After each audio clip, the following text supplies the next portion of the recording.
Federal food law is clear. It bans any poisonous or deleterious substance which may render a food injurious to health. For decades, regulators have used that provision mostly to crack down on food contaminated with toxic chemicals or microbes such as Listeria and Salmonella that can make us acutely ill. It's important to protect people from these harms, but let's also put them in perspective. These regulated contaminants kill an estimated 1,400 Americans per year. By contrast, 1,600 Americans die every day from chronic food illness, such as obesity, diabetes, heart disease, and cancer.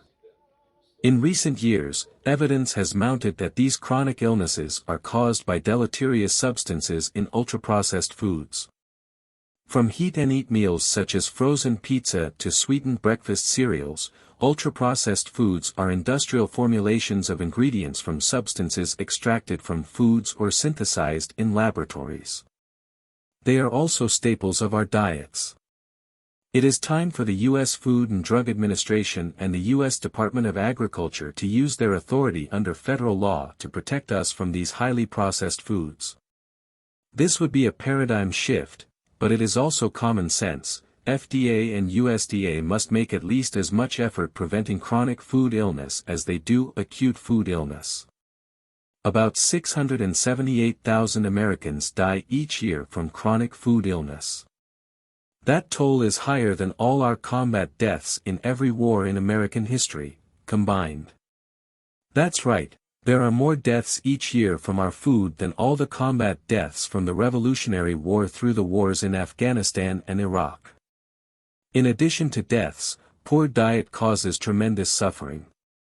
For instance, 2/3 of severe COVID cases resulting in hospitalization have been attributed to 4 diet-caused diseases: obesity, diabetes, hypertension, and heart failure. In other words, these hospitalizations could have been prevented if the patient didn't have these diseases. All told, the economic cost of nutrition-related chronic diseases has been estimated at $16 trillion over the period from 2011 to 2020. Mounting evidence suggests that ultra-processed foods are causing much of this harm. In a recent study conducted by the National Institutes of Health to discover the cause of sharp increases in obesity in the U.S., volunteers were randomly assigned to either eat minimally processed foods or ultra-processed foods matched for daily nutrients like carbohydrates, sodium, fat, and sugar. Investigators thought weight gain would be the same in both groups, since nutrient composition was equivalent. They were wrong. While on the ultra-processed diet, people ate an additional 500 calories per day and began to rapidly gain weight. When the same people were later assigned to eat the minimally processed diet, they lost weight. This is an important finding, because it raises the possibility that it's the additives and processing, not just the percentage of fat or sugar in a diet, that make us sick. More research is urgently needed. Our regulatory agencies clearly have the legal authority to take on this threat to public health. Congress revealed its intent in a 1958 amendment that provides that no food additive shall be deemed safe if it is found to induce cancer, a chronic illness, when ingested by humans or animals. There is recent precedent for using our food safety laws to regulate chronic food illness. In 2015, the FDA banned artificial trans fats from food on the grounds that it caused heart disease, another chronic illness linked to diet. The agencies should use this same authority to regulate the design of ultra-processed foods. Our food must continue to be delicious, affordable, and convenient, traits Americans appropriately demand, but can be eaten daily without making us sick. Our laws make clear that action is required. What's missing is leadership and funding.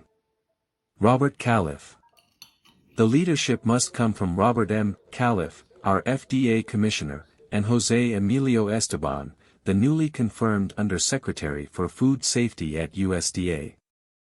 Through appropriate regulation and enforcement, they must provide food companies with legal incentives to design foods that promote health and well-being, and these incentives ought to be equal to those the marketplace provides for taste, cost, and convenience. As for funding, the President and Congress must provide the needed budget. The President should ask for at least $200 million to address chronic food illness in his fiscal year 2024 budget, and Congress should appropriate it. It won't be easy. In last year's budget, the President asked for $135 million to cover USDA nutrition security, FDA nutrition regulation, and NIH nutrition research. He received $0. In a recent event promoting his proposed redesign of FDA's food program, Califf acknowledged that nutrition initiatives require more funding and said, "We need leaders who will be very persuasive with government." He needs to be that persuasive leader, making nutrition a priority and getting FDA's food programs the resources they need to be effective. There is precedent for FDA and USDA collaborating in a moment of food-related crisis. In 1993, the nation was hit with a deadly Shiga toxin-producing E. coli (STC) outbreak from contaminated Jack-in-the-Box hamburgers. At the time, there were 8 cases per 100,000 population of these deadly infections. USDA declared these bacteria an adulterant and adopted FDA's use of preventive controls. It then worked with the meat industry to provide the needed training and technical assistance to keep STC out of our meat. Finally, USDA inspectors, who are a constant presence in meat packing plants, reinforced these steps. Today, STC cases are down to about 1 case per 100,000. Our food is safer now due to USDA's stronger food safety laws, bigger budget, and effective collaboration with FDA. Now is the time to apply that model to address the threat of chronic food illness. FDA and USDA must work together to design a 21st-century food safety system to protect us not just from acute cases of food poisoning but also from the deadly toll of chronic exposure to ultra-processed food. Our lives literally depend on it.